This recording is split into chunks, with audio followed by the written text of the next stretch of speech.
You're still watching the House of Representatives, in which the Speaker, that's Tajudeen Abbas, has emerged with his deputy, Benjamin Kalu.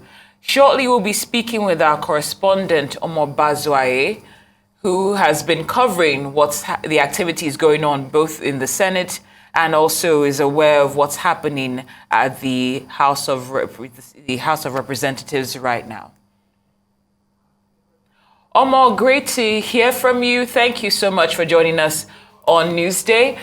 Just tell us, please, about the highlights. Since you were in the mix, tell us about the highlights. What stood out for you the most when the Senate President, Godswill Akpabio, emerged? Well, what clearly stood out today actually has to do with the Senate presidency elections. You know that before now in the build-up, it has come with plenty of political campaigning and horse trading, if you like. Even up to very late yesterday night, meetings were still ongoing. There were anxiety everywhere. The party had nominated Godswill Akpabio, that is the former governor of Akwa Ibom State, to be the candidate, the preferred candidate for the party. But with the kind of information that was coming out from the camp of the former governor of Zamfara State, Abdulaziz Yari, we knew that today was going to be, the election today was going to be, or rather go down to the wires.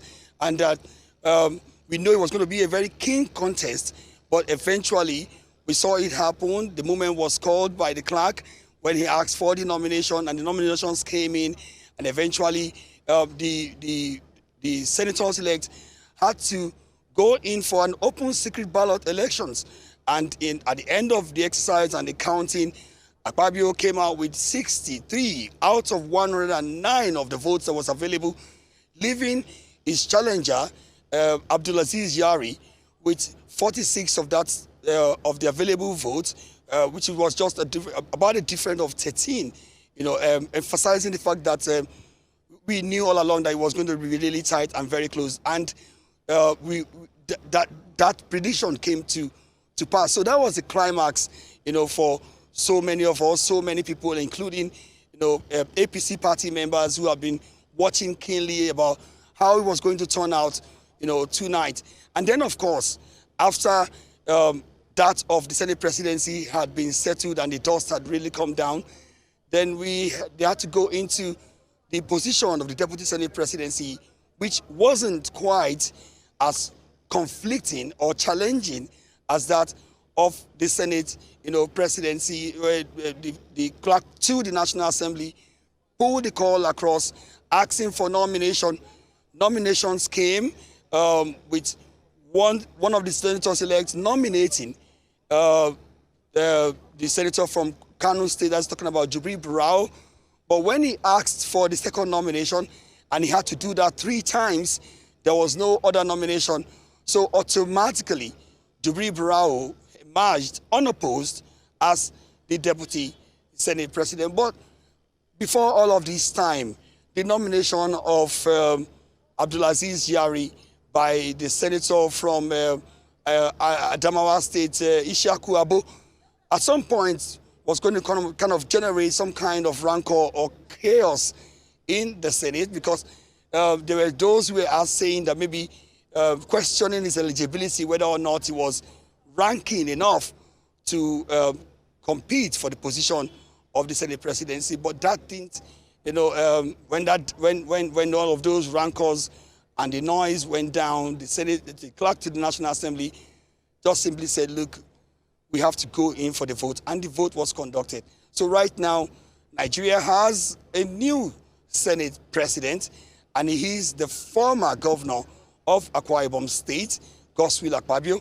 Akpabio was also a former, you know, minister of Niger Delta, you know, affairs. So a lot of people believe that Akpabio comes into or has taken over the lead of the 10th Assembly with plenty of competence, with plenty of experience, and being a lawyer too, that he has all the all that it takes to be able to handle the 10th Senate.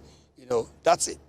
Okay, so let's talk about the new Speaker of the House of Representatives, of course, Honorable Tajudeen Abbas, who polled 353 votes to defeat Honorable Idris Wase and Honorable Aminu Jaji with 3 votes each. Can we speak about what that was like and, even the results, how right now people are reacting to this new results? If I were to carve a headline for that, it would be simply a knockout, because we were expecting that there will be some kind of volatile challenge, even stronger than what we saw in the Senate. But we didn't see that coming. We did not see that happen today.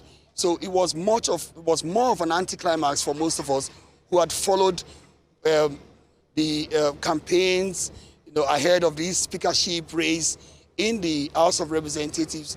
But the signs were there anyway. About 2 or 3 days ago, we saw that some other members or top contenders for the speakership, about 2 of them really, stepped down, for Tajudeen Abbas. And I was thinking that should have sent a big signal to the camp of Idris Wase.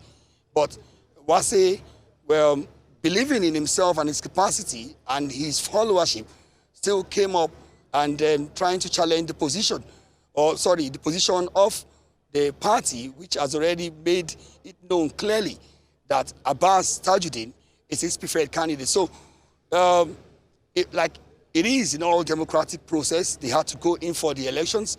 And the elections we saw, but the results that we see is, I don't know how to describe it, but it's a complete knockout. Indeed. Maybe your description might make tomorrow's headlines in the newspapers, but for now, we'd like to say a big thank you, Arise correspondent Omo Bazwaye, for your response and for your report.